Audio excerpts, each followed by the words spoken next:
Hey everyone, and welcome to today's video all about should you buy an iPad as a student, and I'm going to be listing all the pros and cons, what I personally think works best and what doesn't. It's going to be packed full of information that will help you decide whether or not you should buy an iPad for your studies, so let's get into it.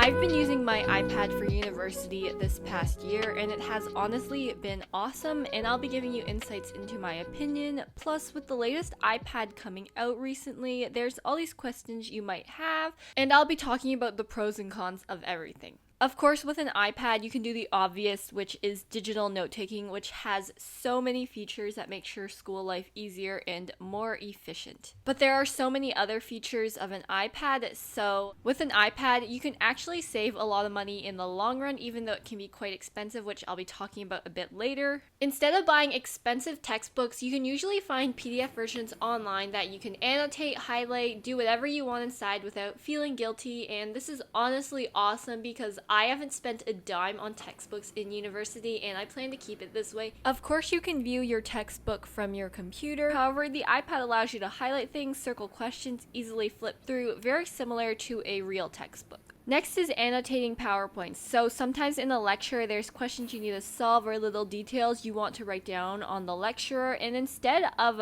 printing things out, you can save a lot of money with an iPad, and for some reason, professors like to give out 100-page slides, so condensing it into an iPad definitely saves that expensive printer ink. Of course, if you don't have an iPad, you could do this on your computer and annotate with typing. However, I just find writing things down and drawing diagrams and pictures along the way definitely helps with my learning. And if you do plan on printing out your slides the entire 4 years at university, it's literally almost the same cost of buying an iPad with all that printer ink. Now, to school, there's a lot more things than just note-taking. There's practice problems, homework, textbook questions, random scrap ideas you have, and instead of just having a random notebook or pieces of paper to write down the homework questions, you can keep it all in one tidy notebook on your iPad, and I noticed this is especially prevalent in math, physics, and chemistry courses, where you have just loads of questions to do. Plus, with all mentioned, you probably won't end up with a mound of papers, which brings me to the less bulky part of having an iPad, as it replaces all those notebooks and binders that you carry around, probably the cause of my early onset teenage back pain. However, to put this into perspective, I weighed out some things. So my phone right here weighs 284 grams. My iPad weighs 945 grams, which is about 4 times heavier, and my computer weighs 1,966. However, the binders and notebooks, which I used to carry to school every day, weighs over 2,000 grams, so it was really heavy. Plus, I carried my lunch and all that other stuff. The iPad is just super light and portable everywhere you go.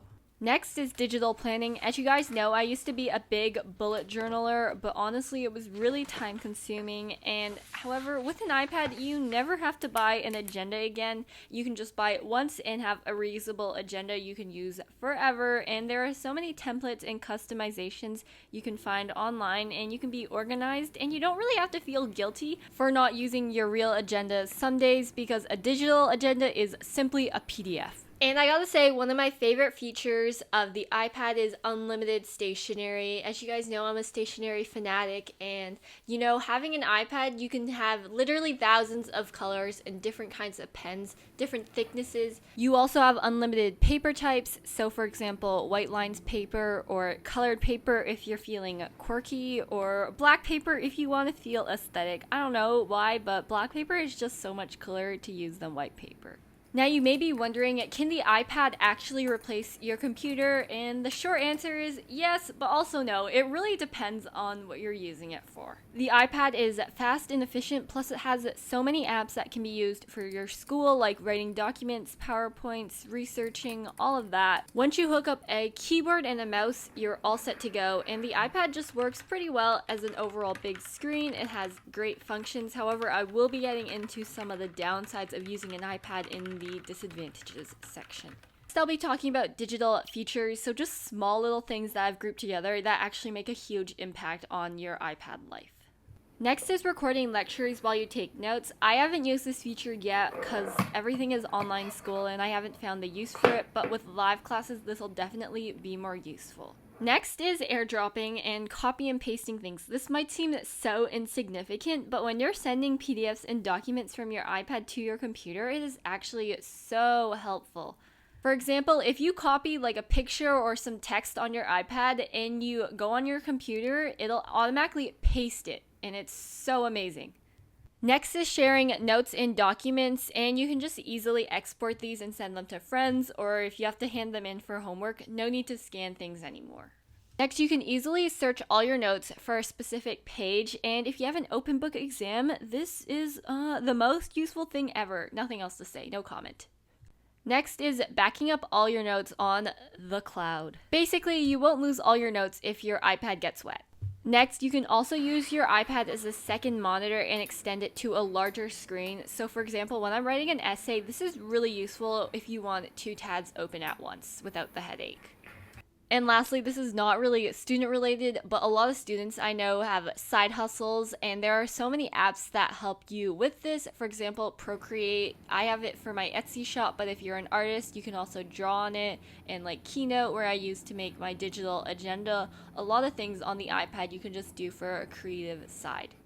Next, I'll be talking about the disadvantages of buying an iPad, some things that you might want to consider before investing all this money.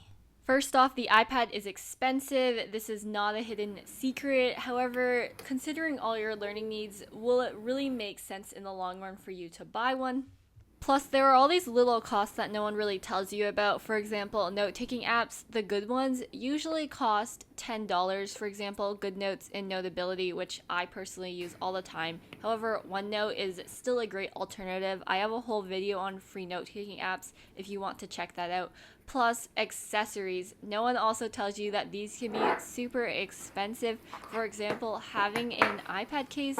The other day, I dropped my iPad on the floor, and this case saved me. Plus the $130 Apple Pencil that doesn't come with the iPad. However, I do have a video on cheaper Apple Pencil alternatives, so check that out right here. And then there's going to be little things you might want to buy, like an Apple Pencil grip and all these other things.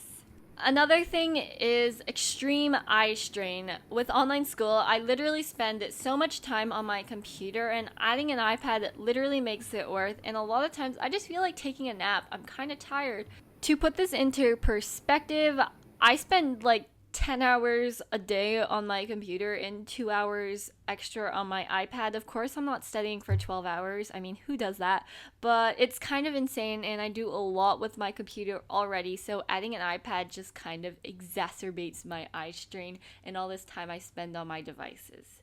Not to mention, if you download games on your iPad or you're planning on using it as a consumption device, Even though I mentioned that the iPad can function as a mini computer for your degree or school, there are certain softwares that you might need, and the iPad usually doesn't work with them. For example, editing softwares for like Adobe, or if you're an engineering student and you need coding softwares, that definitely won't run.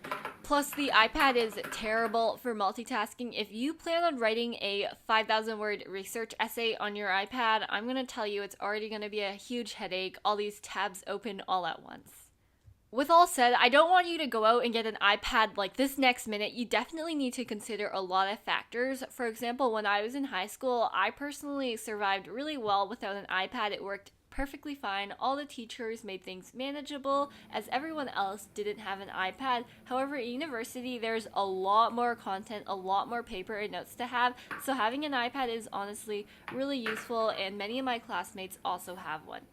So you made it this far, you're keen on getting an iPad. I'm going to be giving you some tips on which iPad you should get. I'm no tech expert, by the way. I just know a bit about iPads. So if you want a large writing area, definitely the 12.9. The newest one is pretty good. I have it and I find I have lots of space to write. However, if you're leaning towards a more budget iPad, the 6th generation is also really good. It still has good writing area and it doesn't break the bank as much. Plus, you can get a dupe Apple stylus that honestly works the same, if not better.